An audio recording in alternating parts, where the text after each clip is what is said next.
Good morning, everyone. Suprabhadam, Sarvam Suprabhadam. Just wanted to bring up a topic that is recently causing some many trolls on the anti-BJP side or the anti-Hindutva side in India to put up some comments about Maha Kumbha Mela and the size of the crowds in Maha Kumbha Mela. So first of all, I'm in a very beautiful location today here called Norefjell in Norway. It's a beautiful ski and spa resort. I'll attach a nice video at the end of this entire place. Okay, so it's not a good place to be talking about this controversy, but I thought I had some spare time and I will talk about it. So crowd management is a very deep science. It is studied by human beings.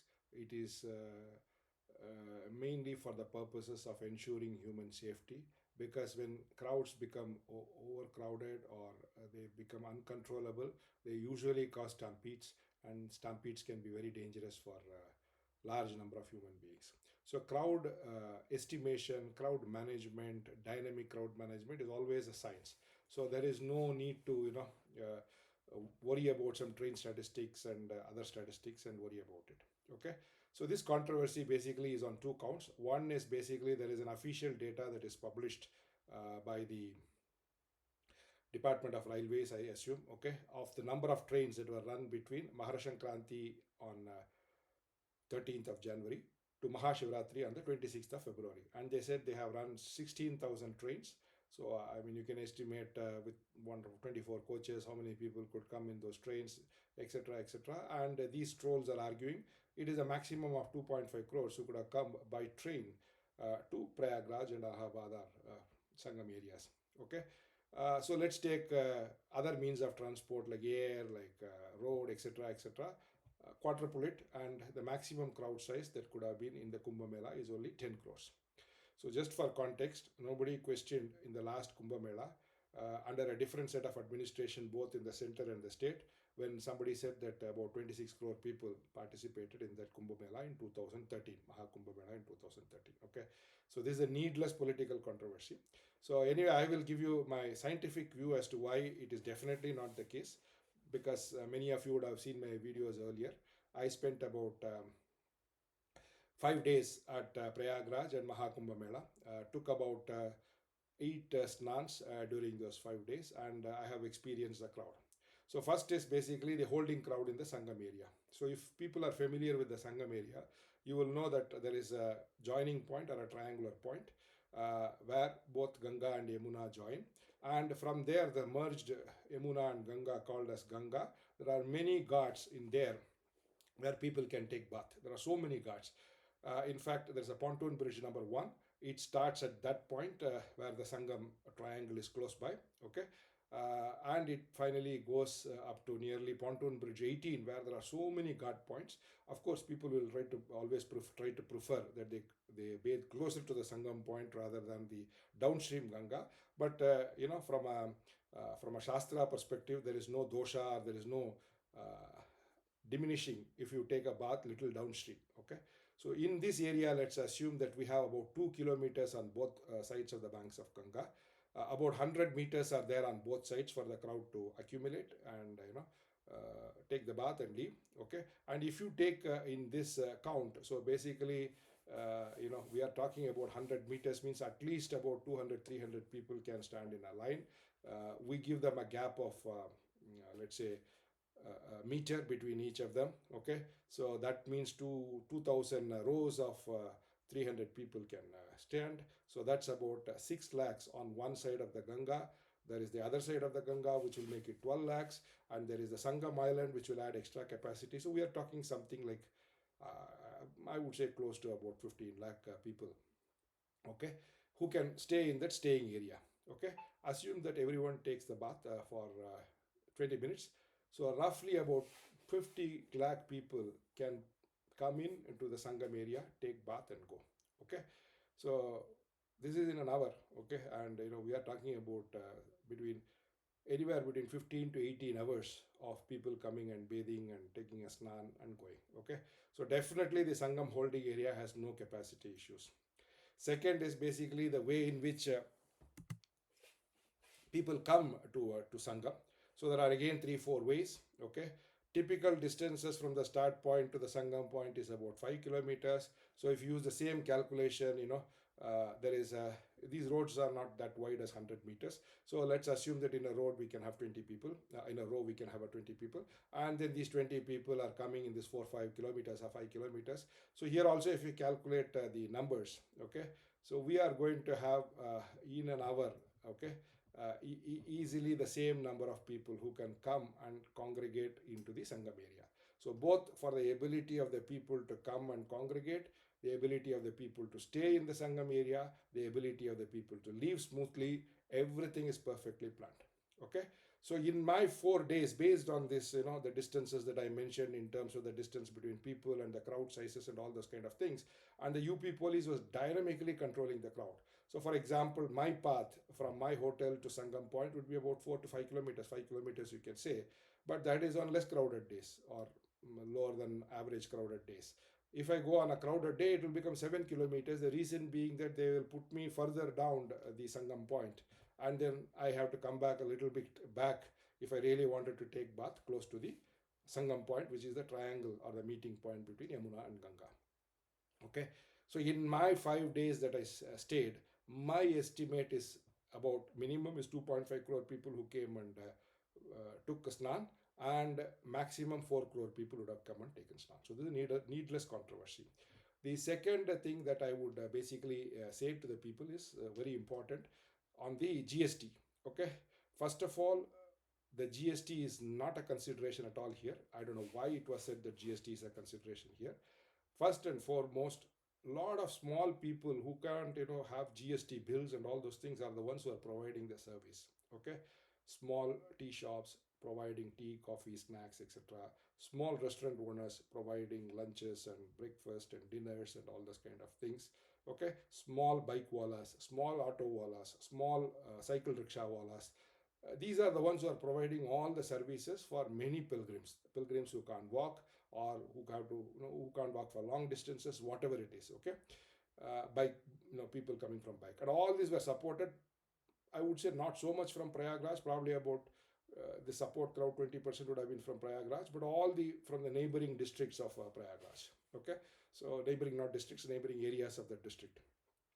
So this is the crowd that is supporting. Okay, so no one is going to see a GST increase in any way because of Kumbh Mela. Okay, yes, all those people would have made, if they are making an average of 10,000 rupees a month during the Kumbh Mela time, they would have easily made a lakh per month. Okay, yeah, definitely, for sure. I'm not saying that that wouldn't have happened, but there is no GST on it, and it is a savings for them that they will use it for the next 2 3 4 years. So that way, there will be a lot of economic activity that would have picked up in terms of people's wealth increasing from what it is usual, and they accumulating that and spending it over a period of time. Okay, so this is the second aspect on the GST.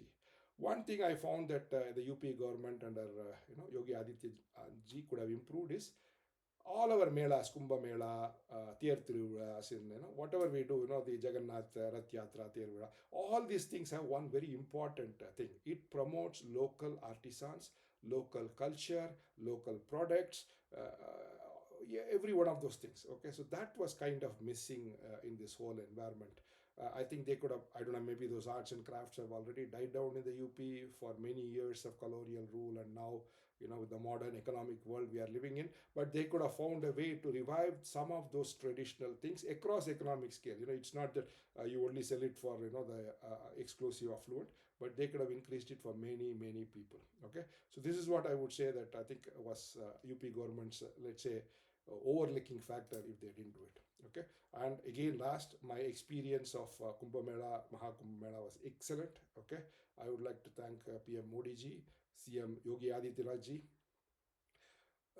the entire civil administration that was involved in the organization of Maha Kumbh Mela, the people in and around Prayagraj who provided all the services in terms of food, snacks, etc., etc., that were there during that time, and finally all my fellow citizens who participated in Maha Kumbh Mela, by exhibiting one of the highest levels of patience, civic sense, and tolerance during this entire period. Okay, and this can come only from an inner calling. It cannot come from outer force. Okay, it is all inner calling that has made the people to be like this. So I think we should appreciate it. Somehow in India, many great things that we are used to, that we should be proud of, irrespective of politics, are getting politicized, and we are doing lot of self-flagellation and demeaning of our achievements, when we should be taking a lot of pride in those achievements. And this is one such achievement. Definitely 66 crore people would have taken snan in Maha Kumbha Mela, if not more. Thank you.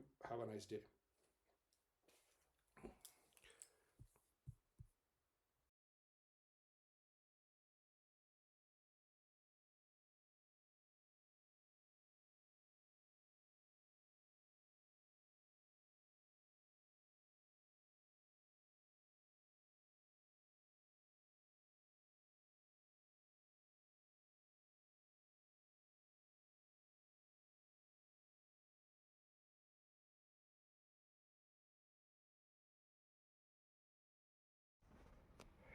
Always the eternal Sanatana Dharma.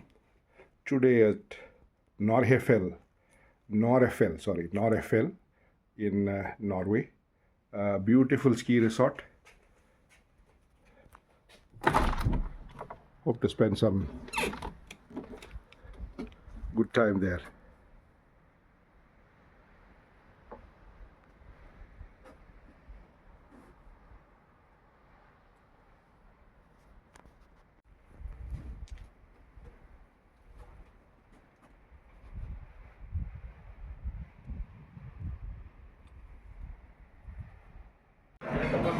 So breakfast today at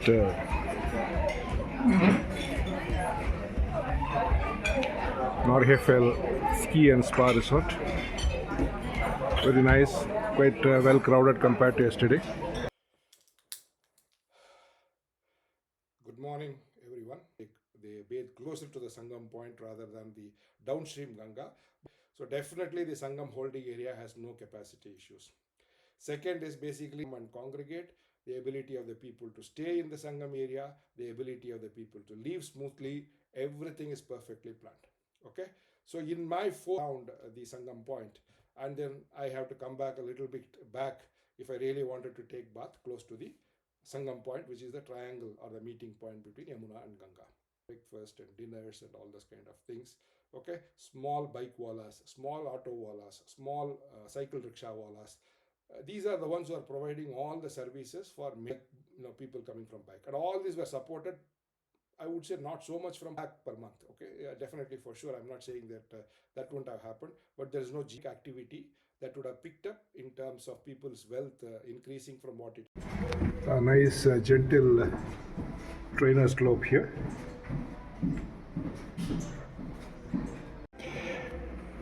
A margarita pizza lunch.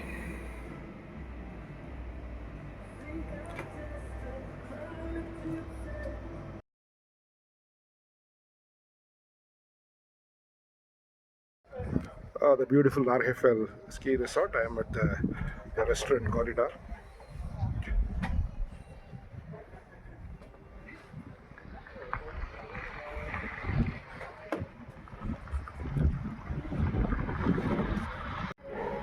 The ski map.